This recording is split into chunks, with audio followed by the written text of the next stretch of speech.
Explanation of physical properties.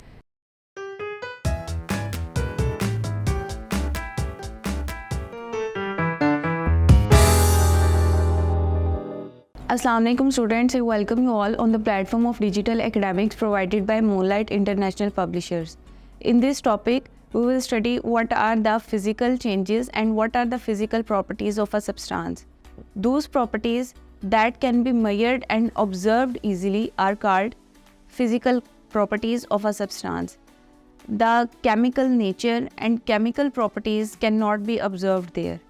जो उसका chemical structure है, जो उसका केमिकल फार्मूला है, उसको आप फिज़िकल प्रॉपर्टीज़ में चेंज नहीं कर सकते.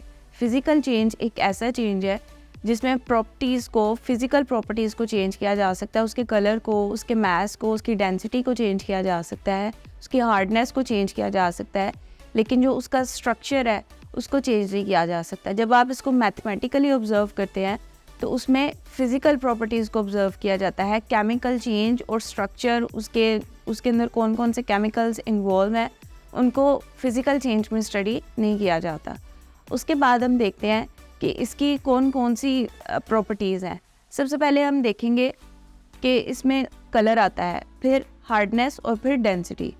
कलर में हम देखें अगर, तो कलर को आप, किसी भी चीज़ के कलर को आप इजीली ऑब्ज़र्व कर सकते हैं, इसलिए ये एक फ़िज़िकल प्रॉपर्टी है. अगर कलर को आप चेंज भी करें तो वो फिज़िकली चेंज होता है, उसमें उसका केमिकल रोल नहीं होता. इसी तरह डिफरेंट सब्सटेंसेस को, एलिमेंट, पीरियोडिक टेबल में जितने भी एलिमेंट्स हैं उनके अगर आप कलर्स को देखें तो वो चेंज होंगे. ज़्यादातर सब्सटेंसेस के कलर नहीं होते, कलरलेस होते हैं. कुछ सब्सटेंसेस के कलर ग्रे और सिल्वर की फॉर्म में होते हैं, लेकिन कुछ एलिमेंटल फॉर्म में डिस्टिंक्टिव कलर्स एग्जिस्ट करते हैं.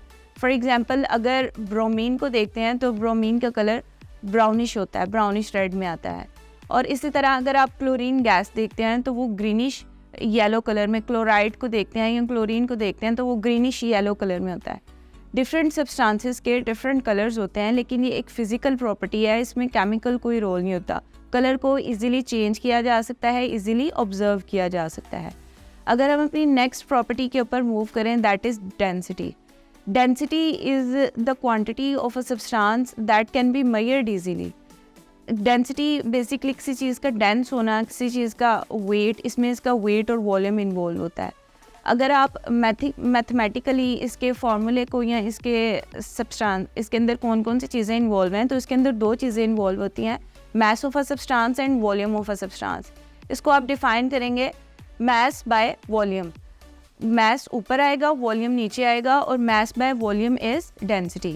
मास per unit, volume is known as density. इसके बाद देखते हैं कि डेंसिटी डिफरेंट सब्सटेंसेस की एलिमेंट्स में डिफरेंट होती है. पीरियोडिक टेबल के जितने भी एलिमेंट हैं, पीरियोडिक टेबल प्रीवियस चैप्टर के अंदर हमने स्टडी किया, उसके अंदर जितने भी एलिमेंट्स हैं 118 एलिमेंट्स की डिफरेंट डेंसिटीज़ होती हैं. अगर आप गैस फॉर्म में देखें, हाइड्रोजन को देखें, हाइड्रोजन इज़ अ गैस, तो इसकी डेंसिटी बहुत कम होगी, लोएस्ट लेवल पे होती है.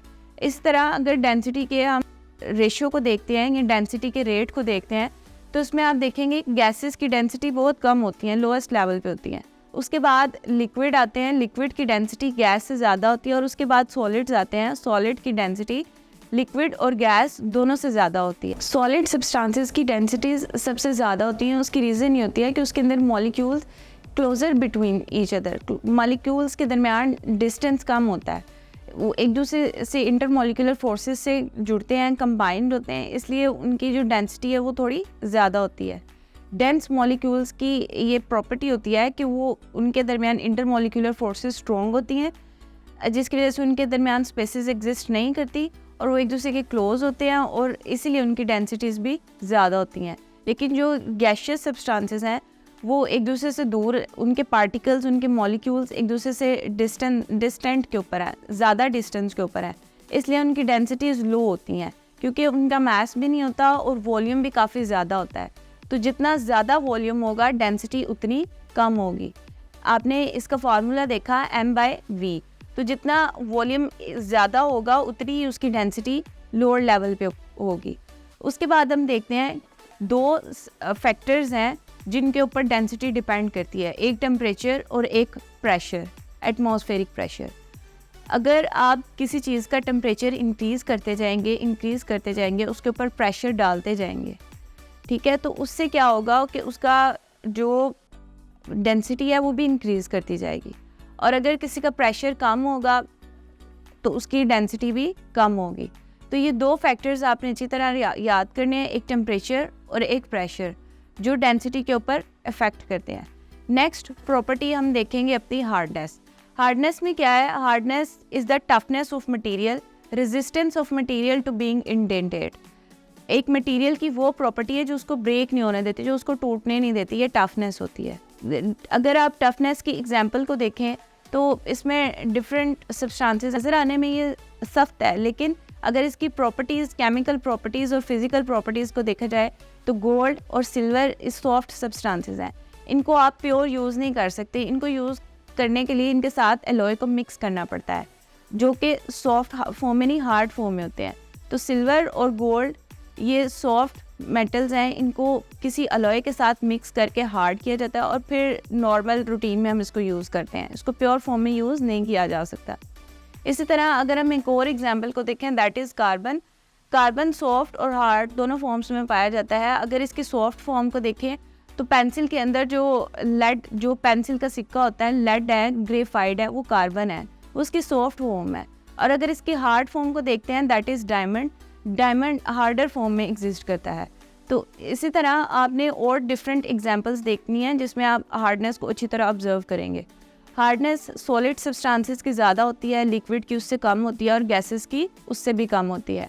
तो इस चैप्टर के अंदर हमने टॉपिक को स्टडी किया आज, physical changes and physical properties, जिसमें हमने फर्दर 3 डिफरेंट फिज़िकल चेंजेस या फिज़िकल प्रॉपर्टीज़ देखी।